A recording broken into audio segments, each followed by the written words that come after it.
और देवघर के कांवरिया पथ खिजरुआ में निःशुल्क नमो सेवा शिविर की शुरुआत हुई है। गोड्डा सांसद निशिकांत दुबे ने शिविर का उद्घाटन किया। नमो सेवा शिविर रोजाना 10,000 कांवड़ियों को निःशुल्क भोजन, मेडिकल सुविधा और मनोरंजन के साथ सेवा करेगी।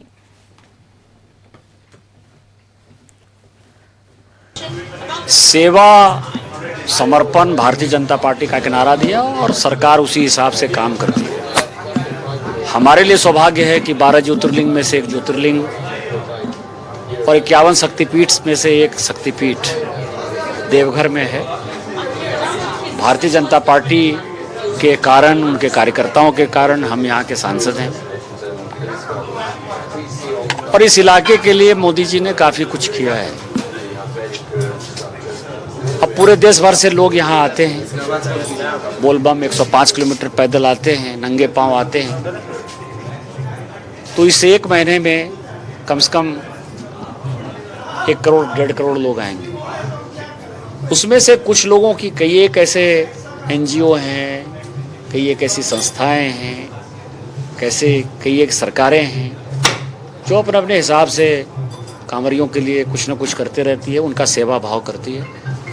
तो भारतीय जनता देखिए, इस वक्त मौजूद है हम नमो सेवा शिविर में और हमारे साथ गोड्डा के सांसद डॉक्टर निशिकांत दुबे जी मौजूद हैं। उनसे सीधा जुड़ेंगे। सर, क्योंकि अब उद्घाटन तो हो गया है शिविर का, लेकिन जो व्यवस्थाएं हैं वो काफी अच्छी देखी जा रही। क्या क्या व्यवस्था कांवड़ियों के लिए की गई?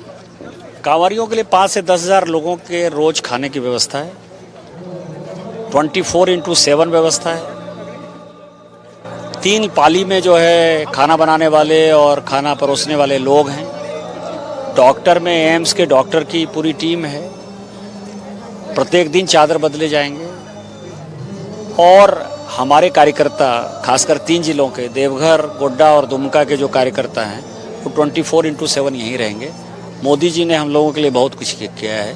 पूरे देश भर के लोग आते हैं, उनको ये मैसेज जाएगा कि भारतीय जनता पार्टी चुनाव की राजनीति नहीं करती, क्योंकि अभी झारखंड में भी चुनाव नहीं है और देश में भी चुनाव नहीं है।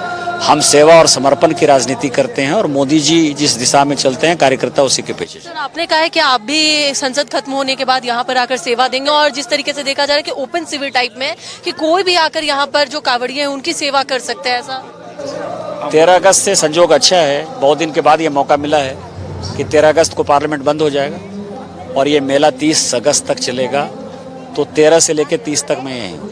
बहुत बहुत धन्यवाद सर हमारे साथ जुड़ने के लिए। तो देखिए, हमारे साथ गोड्डा से सांसद निशिकांत दुबे थे, जिन्होंने बताया है कि क्या क्या जो सुविधाएं हैं वो इस शिविर में होने वाली है और खुद 13 अगस्त के बाद, क्योंकि संसद खत्म हो जाएगा, उसके बाद वो खुद यहाँ पर आकर जो कांवड़िए हैं, जो श्रद्धालु हैं, उनकी सेवा करेंगे।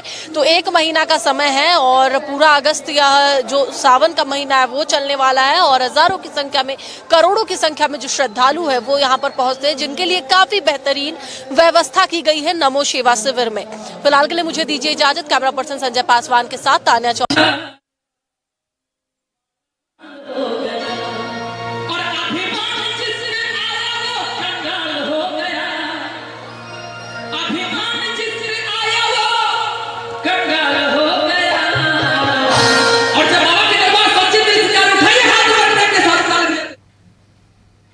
और हमारी सहयोगी तान्या देवघर से लाइव बनी हुई हैं, उनका रुख करेंगे। तान्या, देखिए, सावन माह का पवित्र महीना चल रहा है और ऐसे में श्रद्धालुओं का जो तांता है वो खासतौर पर कांवरिया पथ पर नजर आ रहा है। देवघर में बाबा बैद्यनाथ के धाम पे नजर आ रहा है। आप लगातार वहां पे बनी हुई है, क्या कुछ वहां की आज की तस्वीरें? देखिए, बिल्कुल अंकिता, इस वक्त हम कांवड़िया पथ पर मौजूद है, क्योंकि मंदिर से जो तस्वीरें आती है वो तो काफी मनमोहक रहती है, लेकिन मंदिर की ओर कौन सा रास्ता जाता है वो आज हम दिखाने की कोशिश कर रहे हैं। कांवड़िया पथ जहां पर खत्म होता है और फिर ये वो रास्ता शुरू होता है जो सीधे मंदिर को जाता है। लाइन काफी लंबी होती है, लेकिन जो श्रद्धालु है 105 किलोमीटर की यात्रा तय कर उसके बाद ये जो रास्ता है इससे सीधे मंदिर की ओर जाते हैं और फिर लाइन में लगते हैं। साफ तौर पर देख सकते हैं कि बहुत दूर दूर से जो कांवड़िया होते हैं वो पहुंचते हैं और बोल बम के नारे के साथ मंदिर प्रांगण में पहुंचते हैं। काफी लोग हमारे साथ यहाँ पर मौजूद है। एक बार हम उनसे भी बात करने की कोशिश करेंगे कि सभी लोग कहाँ से आ रहे हैं। कहाँ से आए हैं आप लोग? कहाँ से आए हैं? सुल्तानगंज से। सुल्तानगंज से। रहने वाले कहाँ के हैं? हम लोग आसनसोल।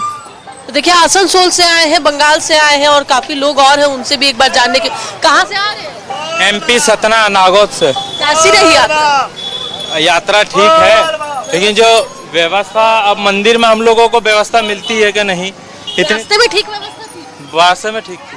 तो देखिए रास्ते में तो व्यवस्था ठीक है, मंदिर की व्यवस्था की लोग अगर बात करते हैं तो मंदिर की भी जो व्यवस्था है उसकी लगातार हम आपको तस्वीरें दिखा रहे हैं, अपने दर्शकों को तस्वीरें दिखा रहे हैं कि किस तरीके से सुरक्षा की व्यवस्था की गई है, किस तरीके से अर्घा सिस्टम की व्यवस्था की गई है।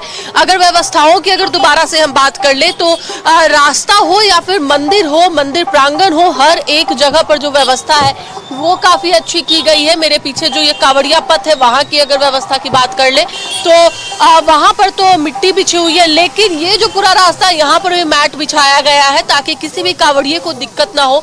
105 किलोमीटर की यात्रा तय करने के बाद जब यहाँ लोग पहुंचते हैं तो अगर सड़क पर चलेंगे तो कंक्रीट जो होती है और जो गिट्टी होती है वो पैर में गड़ेगी और उससे जो कावड़िए हैं, जो श्रद्धालु हैं, उन्हें तकलीफ देखिए होगी। और इसे देखते हुए बिल्कुल मैट तानिया और कांवड़िया पथ पर और तो मंदिर में भी ऐसी व्यवस्थाएं की गई हैं ताकि जो भी कांवड़ लेकर पहुंच रहे हैं उन्हें किसी भी तरह की कोई परेशानी ना हो। आप बने रहिएगा, हम आपसे और भी तस्वीरें लेते रहेंगे, लेकिन फिलहाल अभी आपने तस्वीरें साझा की उसके लिए आपका बहुत बहुत शुक्रिया।